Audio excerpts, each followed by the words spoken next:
Bismillahirrahmanirrahim. Assalamualaikum warahmatullahi wabarakatuh. Alhamdulillahirabbil alamin wa bihi nasta'inu ala umurid dunya waddin. Wassalatu wassalamu ala asyrofil anbiya'i wal mursalin sayyidina wa maulana Muhammad wa ala alihi washabihi ajma'in. Pemirsa UM Channel yang dirahmati Allah, alhamdulillah kita berjumpa kembali di channel UM khusus bulan Ramadan. Itu artinya kita bertemu kembali dengan bulan mulia, bulan Ramadan. Salawat serta salam semoga selalu tercurahkan kepada Nabi Muhammad Shallallahu Alaihi Wasallam. Pada episode kali ini saya akan membahas tentang puasa bagi ibu hamil dan menyusui. Allah telah berfirman dalam surat Al-Baqarah ayat 183 yang berbunyi, A'udzubillahi minasyaitonirrajim. Ya ayyuhalladzina amanu kutiba alaikumusiyam kama kutiba alal ladzina min qablikum la'allakum tattaqun. Pada ayat tersebut disebutkan bahwa perintah puasa itu ditujukan bagi semua orang mukmin, semua orang beriman, agar kita semua itu mencapai predikat takwa. Yang mana berarti ini tidak membedakan bagaimanapun kondisi dari orang tersebut.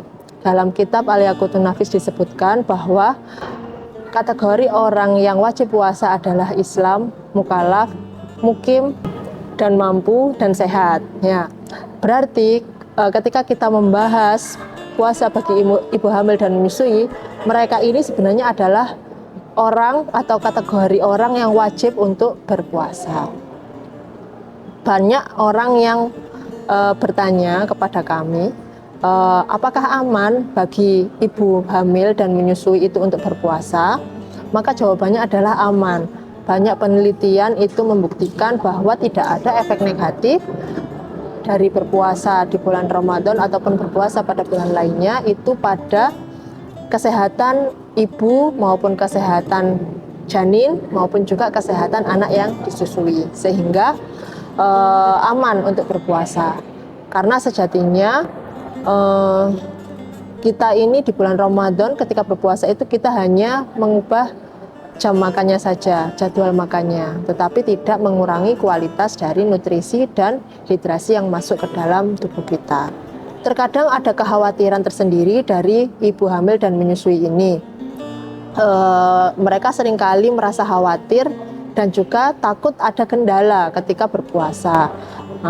Menghadap terkait hal ini sebenarnya Allah telah memberikan keringanan kepada mereka, ya.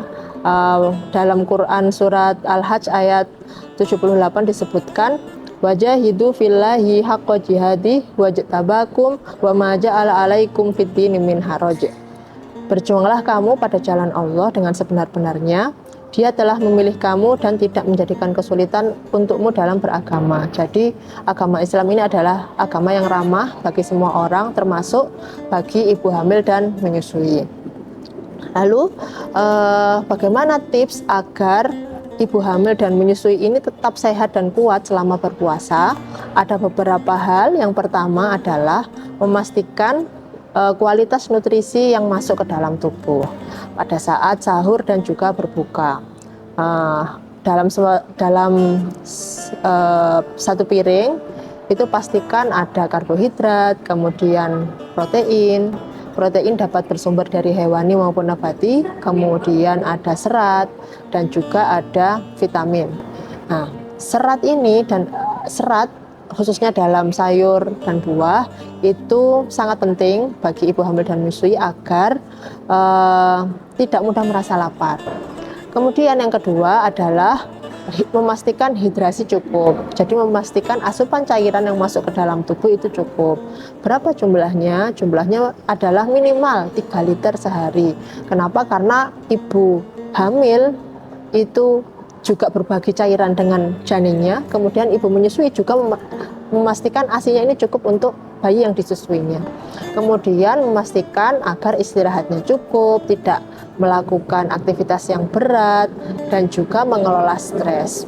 Dan yang terakhir dan yang paling penting itu adalah mengenali tanda bahaya.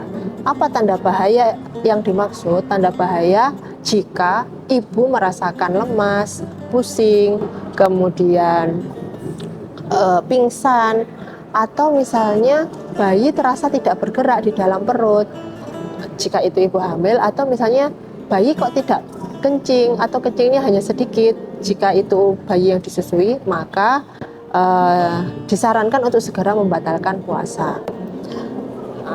Baik, itu yang bisa saya sampaikan terkait puasa bagi ibu hamil dan menyusui.